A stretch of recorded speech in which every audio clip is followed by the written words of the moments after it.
Ladies and gentlemen, I take pride in introducing the greatest show on earth.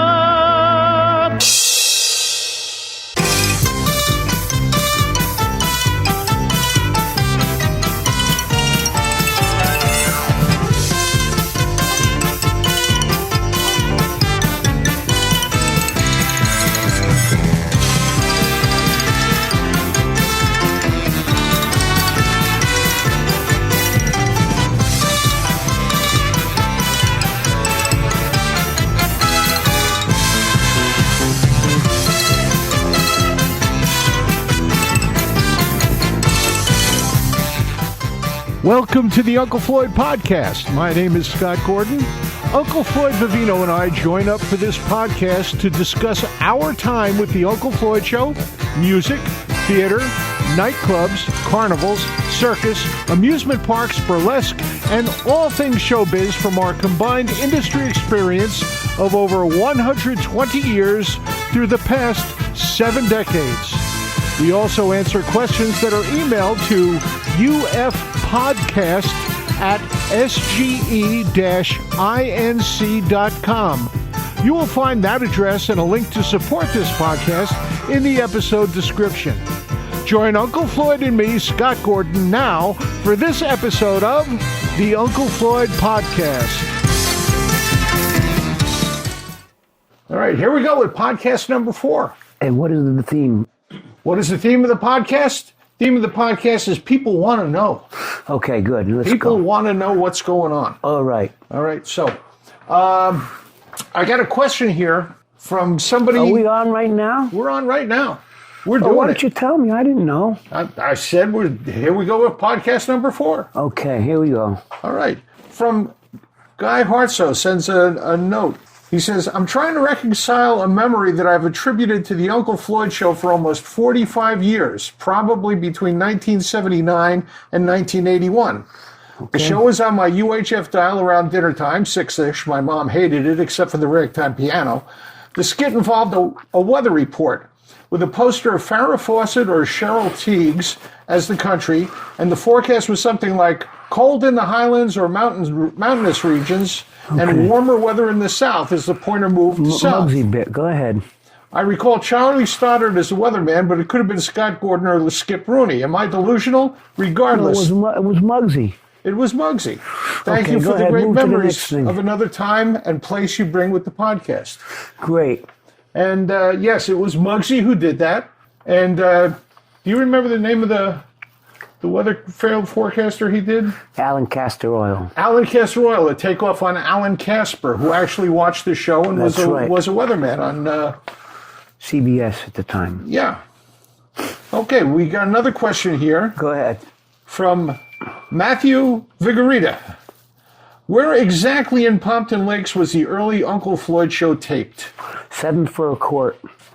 That was the UA Columbia Cable Studios, Right, by the correct? railroad tracks. Yeah. Right, now from Tony Aiulo. Mm-hmm. Floyd, how did you meet the Colucci's crew? Like Bernie the bus driver? Okay, that's a good question. Baron von Helmstetter? Mm-hmm. Terry the accordion player? And Emil the banjo player? I met them all by accident. They all wandered in the studio and we made them part of the show. And you brought them up to Colucci's when you were playing there. That's right. And then I put them on TV. That was a great. You got any good memories of Colucci's? I miss it dearly. Unfortunately, it's closed. It's no longer open. And here's from your buddy Dennis DeLeo. Hello, my favorite uncle. Hey, Floyd, you've done a numerous amount of characters throughout the years. Do you know about how many you've done? Hundreds. And what would be your top 3 favorite of your characters? Eddie Slabo. Uh-huh. Professor Von Stupid. What about Mr. Backwardness? The guy with 2 faces, the one you did. Yeah. Well, yeah, but that's not your character. He's asking about your characters. Well, it's part of the show. Yeah. It was Clay and Ray. Right. I had started shaving my head, and we noticed that the crease on the back of my head actually moved when I moved my head. Right, like lips. So Dave Bird actually drew the face on the back of my head. Okay, good. It was great. I love that bit. Okay, from Susie Tannenbaum. Floyd, who do you consider to be some of the all-time great comedians? Well, that's a good question. The problem is it's hard to answer. Jackie Gleason was my personal favorite. His variety show. What do you think made that great? His American Scene magazine. Just the variety of it? Yep.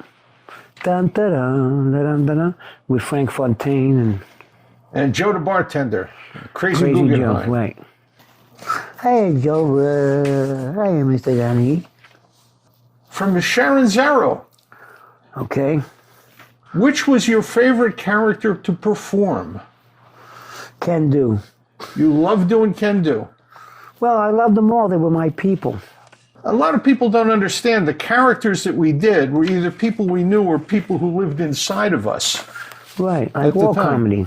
All right, now a question from me. And I want to hear what it was like to be in Thailand when you did Good Morning Vietnam. Good Morning Vietnam. It was great. I understand there was problems when you wanted to do some shooting. The people had to contact their spirits and pray to see if it was a good day to do it. I forgot that. Is it true? That's what you told me at the time. Don't believe everything I say. It sounds like a good story, though. Well, it was a good story when you told it. You want to tell it again? No, because I forgot it. I took it out of my mind. Okay. And I understand that Jonathan Winters showed up while you guys were there filming. Doing the movie, yeah. Doing the movie. He wanted to be in the movie. I ran into him in the lobby, and I said to Robin Williams and Bruno Kirby, I ran into Jonathan Winters. He's coming down tonight to have dinner with us. And they were like, you got to be kidding. No, he's not. I said, what do you mean, no, he's not? Isn't he Robin Williams' best friend? He goes, what best friend? We don't want him down here. He's going to monopolize the whole dinner. I said, I can bring him down. In other words, bring him out of his character for TV. Make him normal. How did that work? They says, you can't. I says, no. They says, nobody can. I says, I can. Watch this. Jonathan, baseball, 1954 Cleveland Indians. He come right down to earth. Start naming all the players who played on the Indians in 54. That must have been fascinating to see. It was, and he liked it. He liked the whole thing.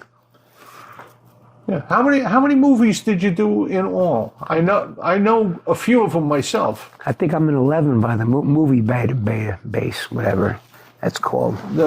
11 movies. 11 movies. And there's one movie you were in that you weren't in.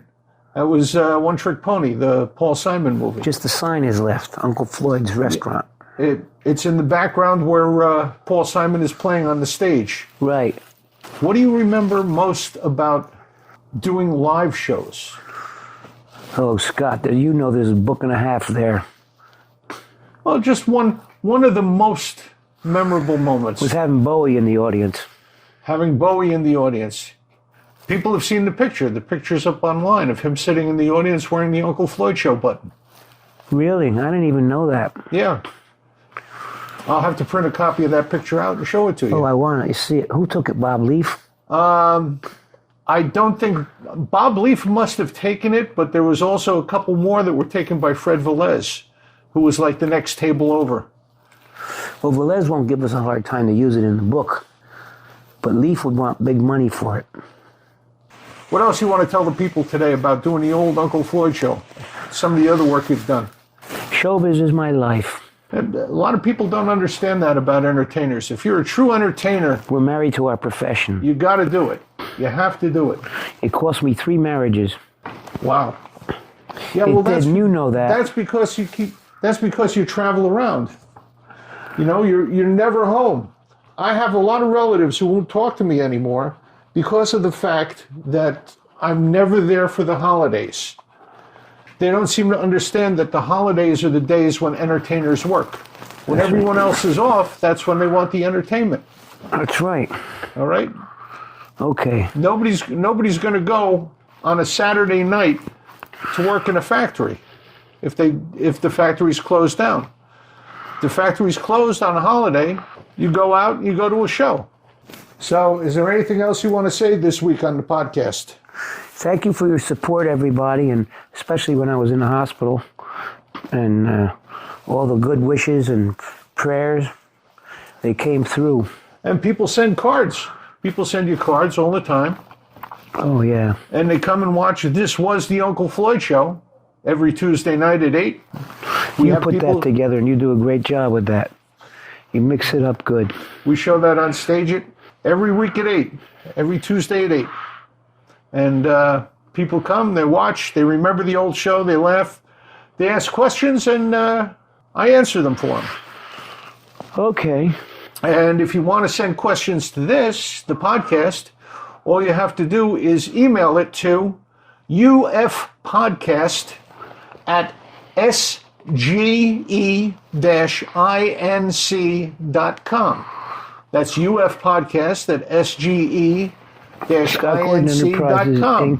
And then we read them just like I did with those that we did just before. And you can find This Was the Uncle Floyd Show. You can find This Was the Uncle Floyd Show if you go to Facebook and just search on This Was the Uncle Floyd Show, and it'll be there.